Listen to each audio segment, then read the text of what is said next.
Mirë, kthehemi në Real Story. Me mua në panel është bashkuar dhe Trashëgim Sokola, gazetari vjetër i Kronikës, tashmë i bashkuar dhe këtu në stafin tonë në ABZ News. Mirë se na erdhën në të gjitha aspektet. Trashëgim, atëherë ti e ndoqja besoj seancën sot, ishte një ditë gjyqi për Dumane, po dhe për gjithë epokën e tij apo jo? To 3 vjeçare. Po patjetër që ishte një gjyqi personalisht për atë, por edhe për le të themi bilancin e SPAK-ut, por më tepër se sa një ditë gjyqi me parlamentin apo me deputetët, në fakt unë e pash më tepër se një ditë gjyqi me publikun që pret shumë nga SPAK-u, edhe për shkak të mbrojtjes që ka marrë SPAK-u, të buxhetit që ka marrë, të pushtetit që ka marrë, dhe ishte një rast që në sytë e publikut zoti Dumani të fliste hapur për sukseset edhe për problematika, sepse ai renditi disa problematika, jo të gjitha. Megjithatë, ajo që u vure ishte që mënyra se si u artikulua politika, ose ajo pjesë e politikës që vendosi të komunikoj aktivisht me të, ishte një nivel shumë banal, le të themi.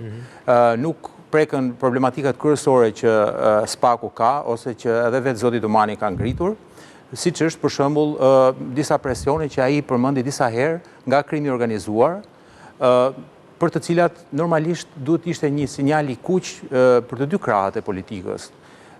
Por nga ana tjetër edhe nga krahu i maxhorancës munguan disa pyetje dhe për shembull ju e diskutuat këtu më herët 21 janarin.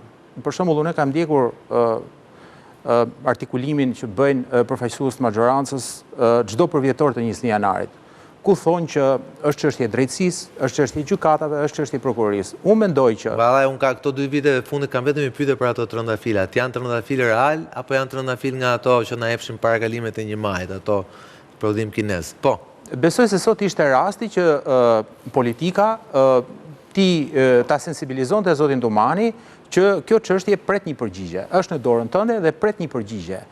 Kuptohet që është një hetim i vështirë. Zoti Dumani është marrë me këtë çështje edhe kur ishte prokuror apeli, nuk është se nuk e njeh si rast. Po, s'është marrë që pa diskutim që po, por besoj që SPAK-u sot ka të gjitha mundësitë që t'jap një përgjigje për atë që është, le të themi, një nga ngjarjet apo dosjet më të nxehta, ngjarjet më të rënda që sot SPAK-u ka. Po kështu është për të theksuar fakti që nuk doli në pah një element tjetër që numri i zyrtarëve të lartë që zoti Dumani përmendi për ndjekje penale nuk është në ato nivele që kërkohet. Po ju përmend vetëm një rast. Kosova nuk ka fare SPAK dhe sot arrestoi në zyrë një prokuror.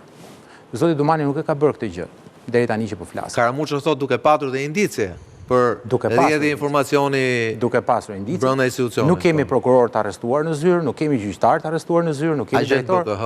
Po, nuk kemi drejtor policie të arrestuar në zyrë dhe sikurse e tha dhe profesori, kemi një dosje të Sky Encrochatit që është segmentarizuar dhe është ndarë në disa çështje, nuk ka një, le të themi, një panoram të qartë të organiogramës edhe të lidhjeve të krimit me biznesin edhe me elemente të tjerë shoqërisë, ku në fakt mesazhet që dalin dhe që përdoren edhe për shantazh janë të frikshme.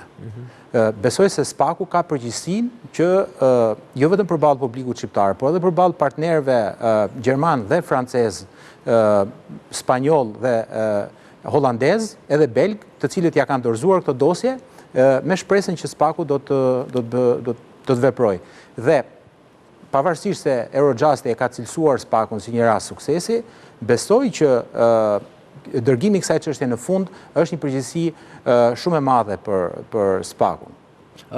Frok, sot u forcua bindja që SPAK-u në rastin më të mirë influencohet politikisht, pra kompleksohet politikisht. Dhe këtu shtrohet pyetja what next, pra çfarë do ndodhi më pas. Pra zoti Dumani sigurisht që i dha një profil shumë qartë SPAK-ut.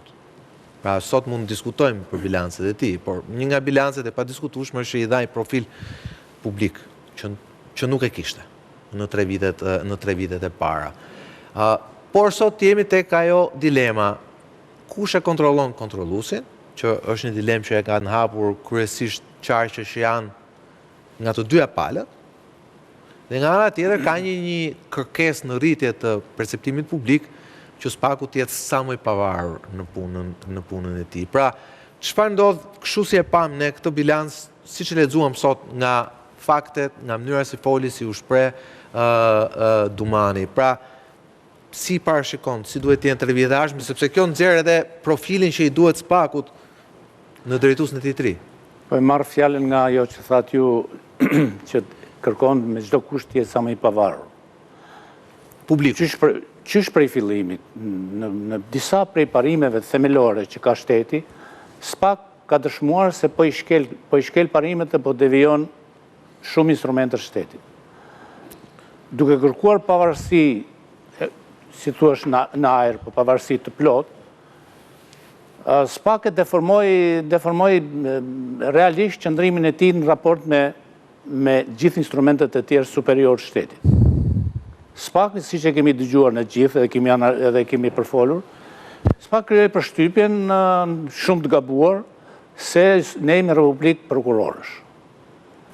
Gjë që do të thotë një grush shteti brenda shtetit, gjë që do të thotë një deformim total i votës së publikut, gjë që do të thotë një dalje krejtësisht jashtë kushtetutës së Republikës, gjë që do të thotë deformimi i Republikës nga natë Republikë që është parë vetëm te Pinocheti dhe të republika tjerë. Këta nuk e kuptojnë ndoshta se çdo thotë ta konsiderosh veten Republikë e prokurorët.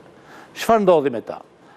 Sot praktikisht desha të them, ndodhi një për herë të parë që këta u paraqitën në kuvend. Nuk kanë shkuar dhe ditën që është celebruar kuvendi, e kanë parë me neveri parlamentin, e kanë parë me neveri instrumentet e tjera të shtetit, dhe në radhë të parë këta janë prodhim i parlamentit. Dhe kanë për detyrë të domosdoshme të shkojnë dhe të rinë kokullur para parlamentit. Se duke shkuar ashtu, zhvishen nga kompleksit e tyre. Absolutisht po. Shiko, kuvendi, lutem, ta që edhe në fund. Kuvendi mban sovranitetin e sovranit. Me deputet të emëruar. Shënësi ka deputet pa emëruar, mund t'jenë deputet të ardhur nga Afrika. Janë deputet të zgjedhur nga popull. Jo, lutem, ja kështu deformohet e tërë. Ti mos e prano, po. Kështu deformohet tërësisht.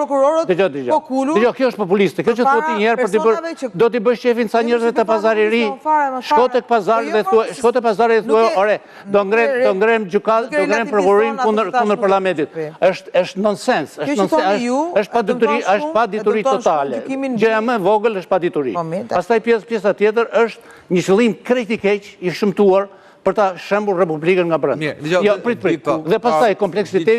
Se ka të drejt Froku, ka të drejt në një aspekt, që ne faktikisht e kemi të ndërtuar keq sistemin. Bje fjalla, prokurori, nuk është faj prokurorët, po da e zosh kushtetutën që kanë miratu këta në 2016. Prokurorët faktikisht bënë Republikë,